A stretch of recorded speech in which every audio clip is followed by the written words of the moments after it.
आज तारीख है 25 जून। भारत के इतिहास में आज ही के दिन 48 साल पहले एक स्वतंत्र देश को जेल में बदल दिया गया था। तब संविधान को ढाल बनाकर देश के नागरिकों की स्वतंत्रता को कुचल दिया गया था। कैसे सभी विपक्षियों को रातों रात काल कोठरी में डाल दिया गया। कैसे उस घटना का संबंध आज के बिहार से है और क्यों हमें ये समझना चाहिए कि आज और उस समय के सत्ता और सत्ता के उपयोग में कितना अंतर है। उससे पहले एक और तारीख का जिक्र करना उचित है जिसे हम अच्छे ढंग से तब के संपूर्ण क्रांति और आज की तथाकथित संपूर्ण क्रांति का अंतर समझ पाएंगे।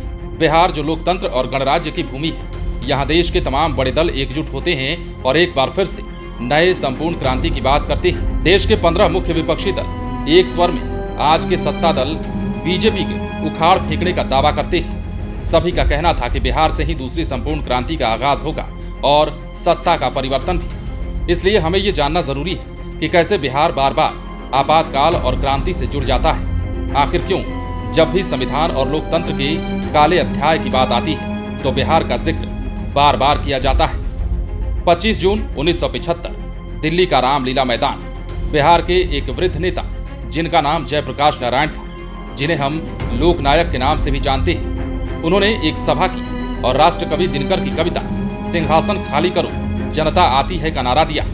तब दिल्ली की सत्ता पर काबिज इंदिरा गांधी की गद्दी हिलने लगी थी। भरी सभा से ही जेपी ने संपूर्ण क्रांति का उद्घोष कर दिया था। इससे डरी प्रधानमंत्री इंदिरा गांधी ने कुछ घंटों के बाद ही संविधान की धारा 352 का उपयोग कर सारे विपक्ष को जेल में डाल दिया था। 26 जून की सुबह तब रेडियो हुआ करते थे। एक आवाज सुनाई पड़ती है। वो आवाज तब की प्रधानमंत्री इंदिरा गांधी की होती है। वो देश को संबोधित करते हुए कहती हैं, भाइयों और बहनों, राष्ट्रपति ने आपातकाल की घोषणा की है। इससे डरने और चिंतित होने की जरूरत नहीं है। भारत के इतिहास में इसे संयोग ही कहा जाएगा कि एक जवाहरलाल नेहरू, जिन्होंने भारत को आजाद कराया, संविधान का निर्माण कराया और नागरिकों को स्वतंत्रता का अधिकार दिया, उनकी बेटी उसी स्वतंत्रता पर लगाम लगा देश पर निरंकुश शासन करने के लिए ये सब कुछ कर रही थी। पिछले दिनों 23 जून को जब सभी विपक्षी नेता बैठक के बाद एक स्वर में बोल रहे थे, देश के लोकतांत्रिक संस्थानों पर हमला किया जा रहा है, लेकिन इन सब में खास बात ये कि जितने भी नेता ये बोल रहे थे, ये सभी संपूर्ण क्रांति से ही निकल कर आए हैं। चाहे बिहार के मुख्यमंत्री नीतीश कुमार हो या फिर लालू प्रसाद यादव, सभी जयप्रकाश नारायण स्कूल के पास आउट छात्र हैं। तब विपक्षी नेताओं को जेल में डालने और आपातकाल को सही ढंग से लागू करने के लिए इंदिरा गांधी और उनके बेटे संजय गांधी ने नियम बनाया, जिसका नाम मेंटेनेंस ऑफ इंटरनल सिक्योरिटी यानी मीसा। ये वही नाम है जिसे लालू प्रसाद यादव ने अपनी बड़ी बेटी को दिया हुआ है, जिन्हें हम मीसा भारती के नाम से भी जानते हैं। बता दें कि संपूर्ण क्रांति की शुरुआत केंद्र सरकार की भ्रष्टाचार और इंदिरा गांधी के विरुद्ध बिहार से ही हुआ था। तब प्रधानमंत्री इंदिरा गांधी ने इस भारी विरोध को दबाने के लिए बिहार विधानसभा को भंग कर दिया था। लेकिन इस विरोध में उछाल तब आया जब 12 जून 1975 को इलाहाबाद हाईकोर्ट का फैसला आया और इंदिरा गांधी पर सत्ता का दुरुपयोग कर चुनाव जीतने का आरोप लगा। उनकी सदस्यता रद्द कर दी गई। तब पूरे देश में उनका विरोध शुरू हुआ और तब से ही इंदिरा गांधी आपातकाल जैसे विकल्पों पर विचार करने लगी थी। इंदिरा गांधी को लगता था कि अमेरिका की मदद से उनकी सत्ता को पलटा जा सकता। तब उन्होंने अपने कुछ करीबियों के साथ मिलकर आपातकाल की योजना बनाई और तब के राष्ट्रपति फखरुद्दीन अली अहमद से इस पर हस्ताक्षर करवाकर देश को जेल बना डाला। उस आपातकाल के दौरान मीसा और डिफेंस ऑफ इंडिया एक्ट के तहत करीब 1 लाख से ज्यादा लोगों को काल कोठरी में डाल दिया गया था। तब इंदिरा गांधी ने कहा था कि देश को एक शॉक ट्रीटमेंट की जरूरत थी और मैंने दिया। एक कुत्ता भी नहीं भौंका।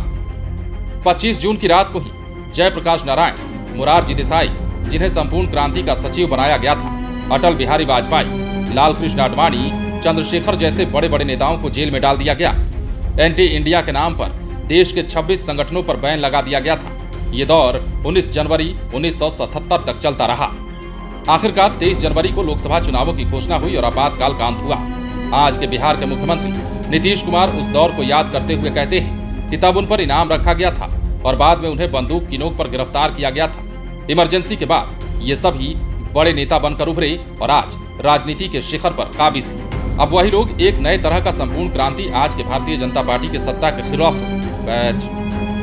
अब वही लोग एक नई तरह की संपूर्ण क्रांति आज की भारतीय जनता पार्टी की सत्ता के विरोध में करना चाहते हैं। और जैसे इंदिरा गांधी को सभी विपक्ष मिलकर सत्ता से बेदखल कर चुके थे, आज नरेंद्र मोदी को करना चाहते हैं। ये तो आने वाले दिनों में पता चलेगा कि नीतीश कुमार नए युग के जयप्रकाश नारायण हैं या उनका एक असफल प्रयास साबित होने वाला है। बने रहें लाइव सिटीज के साथ। यदि अब तक आपने हमारे चैनल को सब्सक्राइब नहीं किया है तो सब्सक्राइब कर लीजिए ताकि हम आपको खबरों से अपडेट रख सकें।